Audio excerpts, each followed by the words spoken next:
Good evening Krishna. ఇది ఆంధ్రప్రదేశ్లో అయితే ఎన్డీఏ సంబంధించినటువంటి మిత్రపక్షాల అధినేతలందరూ కూడా సమావేశమవుతున్నటువంటి పరిస్థితి. రాజ్యసభ అభ్యర్థుల ఎంపికకు సంబంధించి ఇక సమయం కూడా లేదు. ఎందుకంటే 8 నామినేషన్ వేయాల్సి ఉంది కాబట్టి సో దీనిపైన కూడా ఒక కొలిక్కొచ్చే అవకాశం ఉందని చాలామంది ఎదురు చూస్తున్నారు. అందరూ కూడా సరే అనేక అంశాలు అజెండాలో వీళ్ళు కలిసి మాట్లాడుకునేటువంటి ఎస్ఐఆర్ కావచ్చు, లేదా 2 ఏళ్ల పాలన ప్రజల్లోకి ఎలా వెళ్ళాలనేటువంటి అంశాలు. కానీ అందరి యొక్క దృష్టి కూడా రాజ్యసభ ఉంది. ఏంటి అసలు ఢిల్లీలో టాక్ ఏంటి? రాజ్యసభ ఆంధ్రప్రదేశ్ సంబంధించినటువంటి విషయంలో ఎలాంటి చర్చ జరుగుతోంది? బీజేపీ కి అవకాశం లేదు అనేది తెలుస్తుంది. బీజేపీ నుంచి ఏమన్నా మళ్ళీ కోరేటువంటి అవకాశాలు ఏమైనా ఉంటాయా, లేకపోతే ఎవరినైనా సూచించేటువంటి పరిస్థితులు ఏమైనా ఉంటాయా? ఏంటి అసలుకి? Good evening Srihari. మొత్తానికైతే 10 రాష్ట్రాల నుంచి 24 రాజ్యసభ స్థానాలకు సంబంధించినటువంటి ఎన్నికలు ఈ నెల 18వ తేదీన జరగబోతున్నాయి. ఈ మొత్తం 24 స్థానాలకు సంబంధించినటువంటి ఎన్నికలకు ఈ నెల 8వ తేదీతో నామినేషన్ల గడువు ముగుస్తుంది. అదేవిధంగా ముఖ్యంగా దేశవ్యాప్తంగా ఈసారి చాలా మంది అంటే ఉద్దండులు మల్లికార్జున్ ఖర్గే గాని, దిగ్విజయ్ సింగ్, తర్వాత శరద్ పవార్ ఇట్లాంటి నేతలంతా కూడా చాలా మంది, ఈసారి శరద్ పవార్ కాదు మిగతా నేతలంతా కూడా చాలా మంది ఈ యొక్క పదవి విరమణ చేస్తున్నారు. మరి వాళ్ళంతా కూడా ఎవరెవరు వస్తారన్న దాని మీద కూడా ఉత్కంఠ నెలకొంది.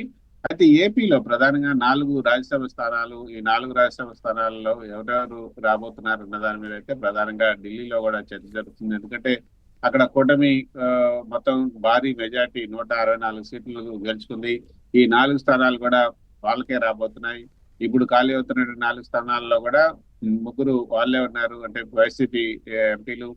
ఆ ఎంపీలు స్థానాల్లో వీళ్ళకి టీడీపీకి అదే కూటమికి రాబోతున్నాయి. కూటమికి ఈ 4 స్థానాలు కూడా వచ్చే అవకాశం ఉంది. కాబట్టి కూటమిలో 3 పార్టీల మధ్య సీట్ల సర్దుబాటు, తర్వాత ఆశావహులు ఎవరున్నారు, ఏంటి రేసులో ఎవరు ముందున్నారు అన్న దాని మీద సర్వత్రా ఉత్కంఠ నెలకొంది. ఇందాక మన కొలీగ్ రామారావు గారు చెప్పినట్లు బీజేపీకి ఈసారి ఇవ్వకపోవచ్చు. ఎందుకంటే లాస్ట్ టైం బీజేపీకి ఇద్దరికి అవకాశం ఇచ్చారు. అందువల్ల ఈసారి బీజేపీకి ఇవ్వకపోవచ్చు అన్నది, ఏదైతే ఓబీసీ నేత తర్వాత మరొకరు బీజేపీ నేత ఇద్దరికి కూడా ఏపీ నుంచే అవకాశం ఇచ్చారు. కాబట్టి ఈసారి బీజేపీకి అవకాశం ఇవ్వట్లేదు, మాకు ఎక్కువ ఒత్తిడి ఉందని చెప్పి టీడీపీ అధినేత చంద్రబాబు నాయుడు బీజేపీ అధిష్టానానికి చెప్పినట్టుగా తెలుస్తుంది. ఆ మేరకు మొన్న తన కలిసినటువంటి ఎంపీలందరూ అక్కడ ఉన్నటువంటి బీజేపీ నేతలకు కూడా ఆయన చెప్పారు. అయితే ఈసారి తెలుగుదేశం నుంచి 3, అదేవిధంగా జనసేన నుంచి ఒకరు వచ్చే అవకాశం ఉంది. జనసేన నుంచి ఎవరు వస్తారనే ఊహాగానాలు అయితే కొనసాగుతున్నాయి. రామారావు గారు చెప్పినట్లు లింగంనేని, అదేవిధంగా బండారు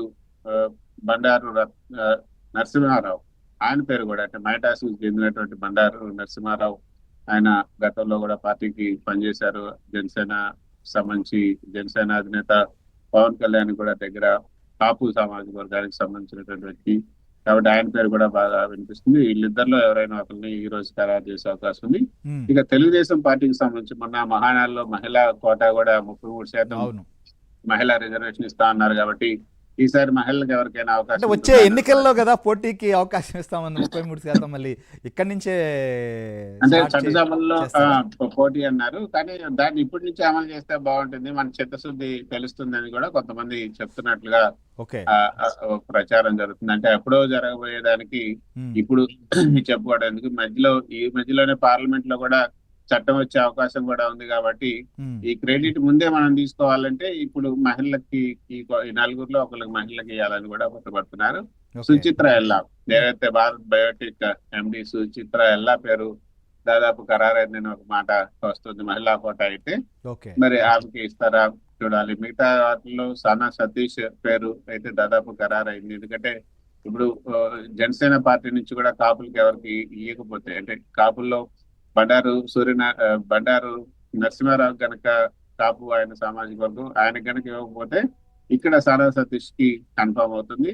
ఒకవేళ అక్కడ ఇచ్చినా ఇవ్వకపోయినా కూడా సానా సతీష్ కన్ఫర్మ్ అయ్యే అవకాశం ఉంది. ఎందుకంటే గతంలో కేవలం 16 నెలలే రాజ్యసభగా ఉన్నారు కాబట్టి ఆయన కంటిన్యూషన్ ఉంటుంది అంటున్నారు. ఇక మిగతా 2 స్థానాలు, తెలుగుదేశం సంబంధించినటువంటి మిగతా 2 స్థానాల్లో ఇక బీసీలు అగ్రవర్ణాలకు సంబంధించి కూడా ఇవ్వాల్సి ఉంటుంది. కాబట్టి ఒక ఓసీ, ఒక ఎస్సీ, ఆ విధంగా ఏమైనా కాంబినేషన్ ఇస్తారా, గైడ్ లైన్స్ ఏం పెడతారు అన్నది కూడా చూడాలి. గతంలో వర్ల రామయ్య లాంటి నేతలకి రాత్రి చెప్పి తెల్లారేసరికి మార్చేశారు. మరి ఈసారి ఎస్సీ వర్గానికి ఎవరు ఉంటుందా, తర్వాత బీసీ వర్గానికి ఎవరు ఉంటుందా, ఓసీలో ఇస్తే ఎవరికి ఇస్తారు. భాష్యం రామకృష్ణ పేరు అయితే గతంలో కూడా మొన్న రాజ్యసభ ఎన్నికల సభలోనే భాష్యం రామకృష్ణ చేయాలనుకుంటారు. దాదాపు చివరి నిమిషంలో ఆయనకి అవకాశం చేజారిపోయింది. తర్వాత దేవయ్య అని ఒక ఇంతకుముందు వరంగల్ లో బీజేపీ తరఫున పోటీ చేసినటువంటి ఎన్ఆర్ఐ, ఆయన ఎస్సీ క్యాండిడేట్, ఎస్సీ మాదిగా, ఆయనకి ఈసారి అవకాశం ఇవ్వబోతున్నారు అని కూడా ఒక టాక్ వస్తుంది.